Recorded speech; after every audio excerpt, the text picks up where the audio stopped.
All the kids at school lost their teeth on the same day. It happened in third period. Xavier, one of the quieter kids in my class, came up to me with a clenched fist and a hand over his mouth. Mithurth Tanley? He sputtered out a muffled cry into his palm and held his closed fist up to me. What's up? He unfurled his fist, revealing 4 bloody teeth in his palm. I think I need Thogu the Nurth. He uncovered his mouth. His front teeth were missing along with his bottom ones. The lines between his teeth were filled with dark red. Oh my God. I cringed at the sight. Go to the nurse Xavier. Take my tissues, I told him. I had encountered a few kids having a tooth fall out when I taught 2nd grade. This was my first year teaching high school. Kids shouldn't be losing teeth unless they were getting into fights. Right as I handed him the hall pass, Jayla yelled from across the class, exclaiming that her back tooth came out. Then it was Albert, then Anthony, then Megan, then Sam. Until the whole class was losing teeth. They cried but kept wiggling at their teeth. Tiny little taps rung out on each student's desk. I passed my storage of Kleenex boxes around the class, making sure each kid got a few. I tried calling the nurse, but she didn't pick up.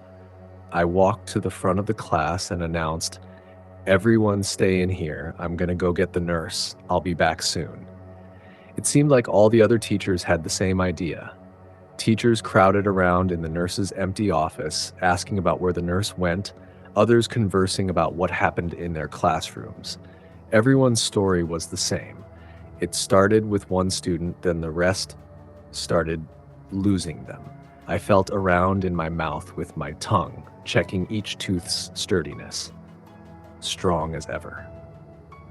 The nurse walked back into the office. I talked to the principal. He's going to make an announcement immediately. We've already called 911. The news arrived shortly after the ambulances. Helicopters showed up too. Care flight, I think. Men in big white rubber suits closed off the area. Some of them had weird-looking gadgets. Over the next couple hours, hundreds of kids with gauze-stuffed mouths were sent home. Cameras were shoved in the principal's face. Some in mine, too. They all asked the same questions. How many students have been affected? Do you think this could be biological warfare, biological terrorism, chemical runoff in the water system? Are any of the teachers experiencing what the students have? I felt like a deer in the headlights. I was just a teacher, a confused, scared teacher. I got home at about 9. My wife Mona greeted me at the front door with a hug. I heard about school today. She stepped back and examined me. Are you okay? Yeah. I didn't want to lie, but it was the easiest option. I couldn't sleep that night. That sound of falling teeth clacking on the desks haunted me. School was canceled for the next 2 weeks. Everyone was talking about it online. Article after article about why and how this could have happened. A town meeting was held a day later. As soon as the superintendent walked on stage, the crowd murmured. A mother in the back screamed, "My son's in the hospital. Are you going to pay for those bills?" This started a chain of furious parents yelling, asking what we would do for their kids. The superintendent was walked off stage, quickly replaced by a public health official. At this time, we are actively investigating what caused this spontaneous phenomenon. We're trying our hardest to get you the answers you deserve. He was met with loud disapproval from the parents. As I left the meeting, I saw one of my students with his parents. It was Xavier. When he spotted me, he looked away immediately, as if he was ashamed that I saw him. I felt horrible for the kid. That night, when I got home and settled into bed, my mind began to wander into all the possibilities. One question ran through my mind, though.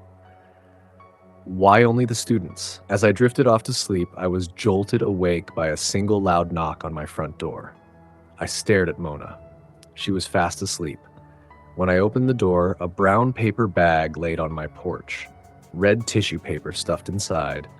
A gift from the community, I thought as I lifted the bag. It was heavier than I expected, and it sounded like a Lego box being shaken around. I placed it on my table, and it let out a slunk, like a beanbag being dropped on the ground. I rubbed my eyes and decided I'd open it tomorrow. The next morning, I was awoken by the sound of my wife getting ready for work. I rubbed my eyes and sat up against the headboard. "What did you get your class?" Mona asked. In my half-awake daze, this question confused me. "What are you taking about?" "The bag on the table. It says Mr. Stanley's classroom on it," she replied. I got out of bed and walked to the table. Turning the bag around revealed some words I hadn't the night before. As clear as day, it read Mr. Stanley's classroom in Sharpie, with a little smiley face at the bottom. When I pulled the top layer of tissue paper out of the bag, something went flying out, tapping repeatedly on the hardwood floor. I got on my knees and scanned the floor. I spotted it against the white of the baseboards. I picked it up and examined it closer. A brown tooth. It bounced on the ground as I dropped it, running to yanking the top layer of tissue paper off. Discolored teeth crowded the inside, pushing the walls of the bag. Every teacher in the school received a paper brown bag that night. The teachers with Ring doorbells revealed someone dropping these bags off. The man had on a long black trench coat and sported a bowler hat. His face was covered with sunglasses and white cloth wrapping, like that old Invisible Man movie. The media dubbed him the Tooth Fairy. It wasn't long until statewide search for this man was held. The district was in outcry.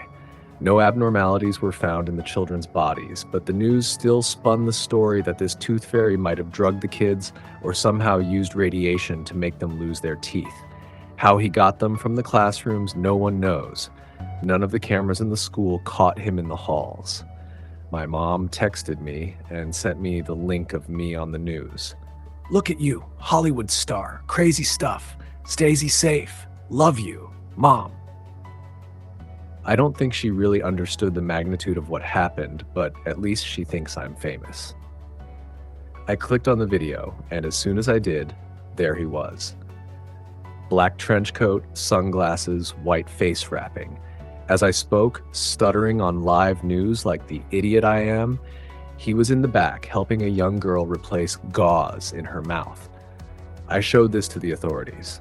There were no records he was at the school. No EMS personnel saw him. No news outlets interviewed him. The only trace of him was through video. The police interviewed the girl that the Tooth Fairy was helping. Her name was Sarah. Sarah told the police that he just walked up to her and started helping with her gauze. He didn't speak to her, but whispered quietly under his breath as he replaced her gauze. She said it was strange because he kept the used gauze and stuffed it into his pocket. Then he walked off and started helping another kid. The police interviewed every kid at the school. They were all helped by this man. A few weeks later, and the search for the Tooth Fairy died down. Kids started to get full mouth implants. Things started to get better. The town held a night of recognition for the students. Every kid showed up. I saw some sporting a whole new set of pearly whites. They let a few kids speak about the events of that day and how they got over their pain and overcame the horror. To my surprise, one of them was Xavier. When it was his turn to speak, he held the mic to his mouth and covered the bottom of his face with the other. Before he could speak, someone in the audience stood up. I was in the very back, so I couldn't see exactly who it was, but I recognized the silhouette from anywhere. He walked down the center aisle until he reached the apron of the stage. He stared up at Xavier and lifted his open hand up towards him, gesturing to give him the microphone. Xavier obliged, and the man held it up to his covered face. He whispered something. His hushed voice filled the auditorium. I couldn't tell what he said, but the look on Xavier's face told me what intent those words held. Xavier fell to his knees, grabbing at his face. He crawled to the edge of the stage, and what seemed like black tar oozed from his mouth onto the floor. He let out a blood-curdling scream. Some people in the front row ran to help him, and so did I. As I ran down the aisle to aid Xavier, I noticed the rest of the kids in the auditorium were struggling as well. Every kid was grabbing at their mouths and crying. It wasn't until I got to Xavier that I realized why. His teeth were growing back. Horrible, jagged thorns ruptured out from his gums. I looked around. All of the kids' mouths were now filled with a pink inflamed mess and crooked white razors. I just stood there in shock and ran out of the auditorium. I heard more screams from behind the closed doors. These weren't pain. It was confusion, desperation, parents yelling out for their kids. They closed down the school after that night. No one knew where they went. We looked for months. Hell, the whole country looked. We didn't know how to grieve on such a scale. 290 kids missing. The Tooth Fairy's pictures and videos were spread everywhere. I saw him online every day for weeks. People in town made up stories. Possession, a mass pagan ritual planned by the students. Some said the devil got them. The missing children's posters were rapidly covered with the faces missing pets. I stayed put. My wife had such a great job in town, and I couldn't take that away from her. I think it was good that we stayed. If it meant it would get us even an inch closer to finding those kids, I'd spend every waking minute looking. When the search parties waned, I persisted. I'd go in the morning with a bag of food and my flashlight, hoping we could find even one of them. The town forced itself to move on. The high school had to open back up for the incoming freshmen at the middle school. I started seeing parents in public again. They'd shoot me a wave and a smile, and I'd reply back with the same. The town was healing. It was. I say that because last night my molars fell out, then my canines, then my front teeth. I called 911, but no one answered. Every line was busy. It seemed like all the other teachers had the same idea.